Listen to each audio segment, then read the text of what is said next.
Ever wondered how long you could survive without water? Well, let's not find out. Water is the elixir of life, the lifeblood of our bodies, our economies, our world. It's a simple molecule that carries a profound importance. No water, no life. The human body can go weeks without food, but only a few days without water. It's used in everything, from maintaining body temperature to carrying nutrients and oxygen to cells, even flushing out toxins. So it's no wonder that when it comes to survival, water tops the list. So how much water do we actually need?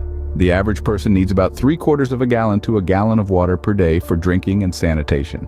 That's roughly 3 to 4 liters. But remember, this is just an average. Factors like climate, physical activity, and individual health can drastically alter this number. Now let's talk about assessing your household's water needs. Start by considering the number of people in your household. Multiply that by 1 gallon, and you've got your daily water need. But don't stop there. Consider your pets, your garden, and any other water needs you might have. In an emergency, your regular water supply may be cut off or contaminated. You'll need to have enough water stored or know how to obtain water from other sources to meet your needs.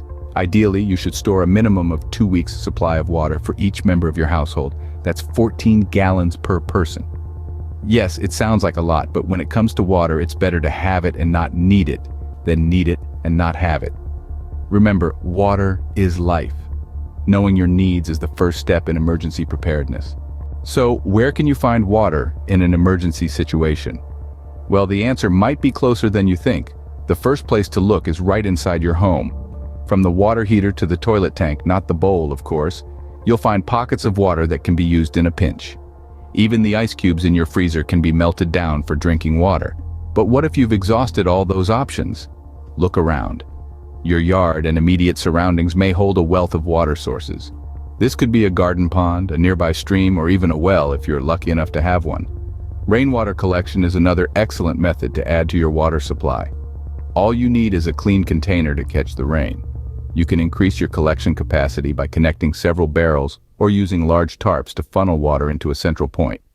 Remember though, collected rainwater should be treated before consumption to ensure it's safe to drink. Natural sources like rivers, lakes, and springs can also provide water. However, they come with their own set of challenges. You need to ensure that the water is collected safely and purified before use. If you're collecting from a river or stream, choose a spot that's flowing rather than stagnant. This is because flowing water is less likely to contain harmful bacteria and parasites. When you're collecting water from these sources, it's crucial to store it properly to prevent contamination. Use clean containers with tight-fitting lids. If you're out in the wilderness, you can use leaves to transport water from the source to your camp. Remember, survival isn't just about finding water. It's about finding safe water. Even the clearest stream or freshest rainwater can harbor invisible dangers. Always treat your water before consumption, whether by boiling, using purification tablets, or a filter. Nature is full of resources. Use them wisely and stay hydrated. Got water? Great, but how do we ensure it's safe to drink? This is where water purification comes into play. It's not enough to have access to water. You need to ensure it's clean and safe for consumption, especially in survival situations where water sources may be compromised. Let's start with the simplest method, boiling. It's as simple as it sounds. You just need to bring your water to a rolling boil for at least 1 minute to kill most types of disease-causing organisms. If you're at an altitude above 2,000 meters, increase that time to 3 minutes. Remember, boiling won't remove chemicals, heavy metals, or particles, but it's an easy and effective way to kill bacteria, viruses, and parasites. Next up, chemical purification. This method involves using household bleach to disinfect your water. For every gallon of water, you'll want to use 8 drops of unscented liquid chlorine bleach. Stir it well, then let it stand for at least 30 minutes before drinking. Keep in mind that this method should only be used when other, safer methods aren't available, as overuse could lead to health problems.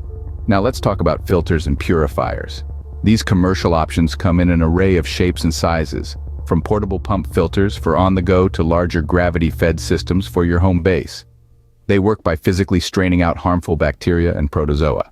Some even have activated carbon to reduce unpleasant tastes and odors.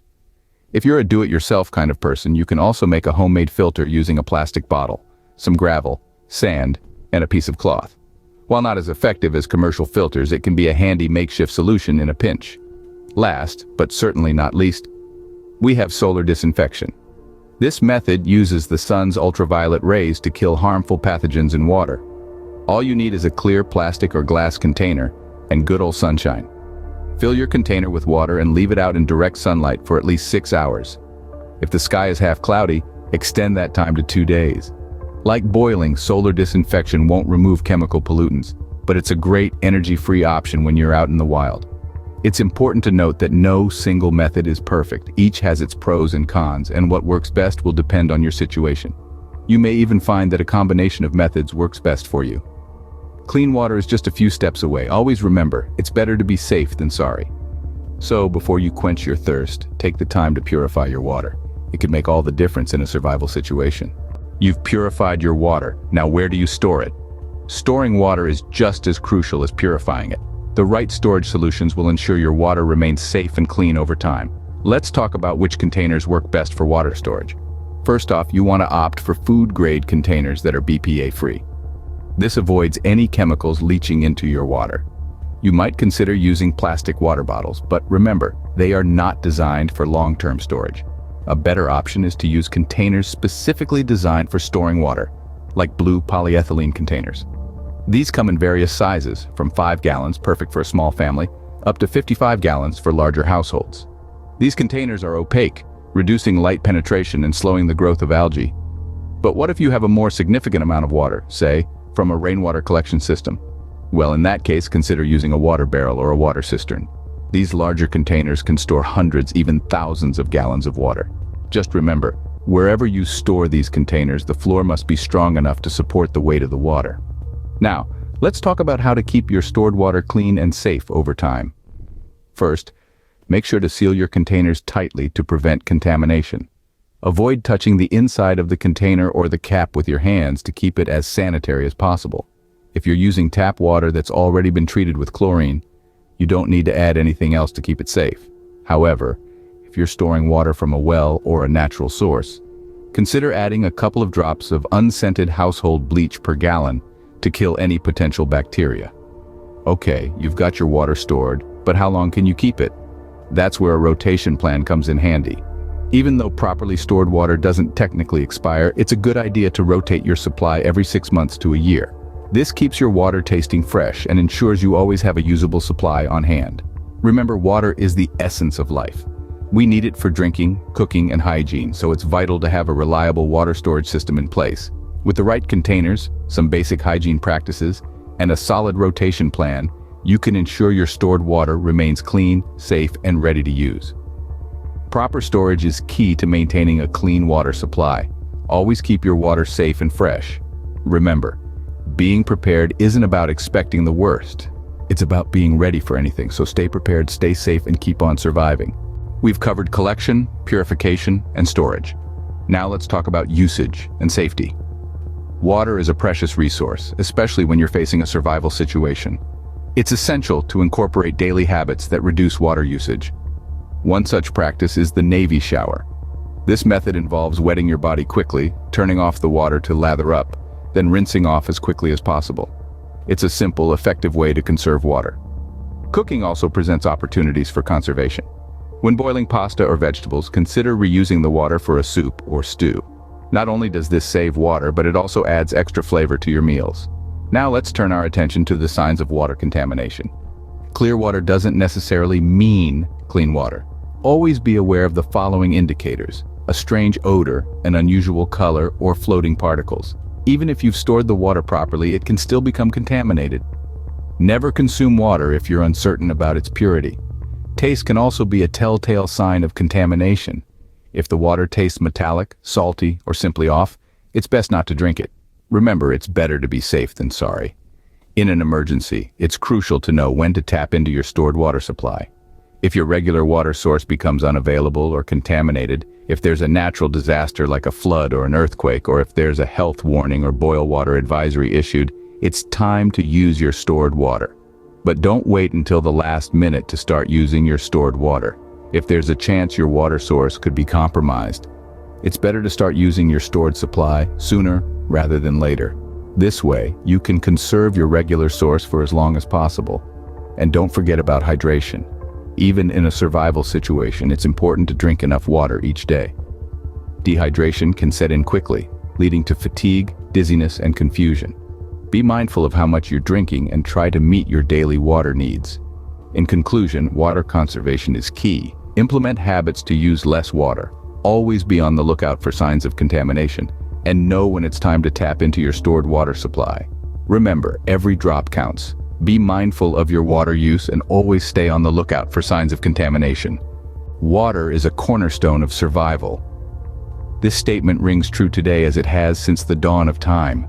In our journey together through this episode, we've navigated the importance of clean water and how to ensure its availability, even in the most challenging circumstances. We started by understanding our daily water needs. Remember, the average person requires about a gallon of water per day for drinking and sanitation. It's essential to assess your household's water needs accurately to prepare effectively for emergencies. We then explored potential water sources in and around your home.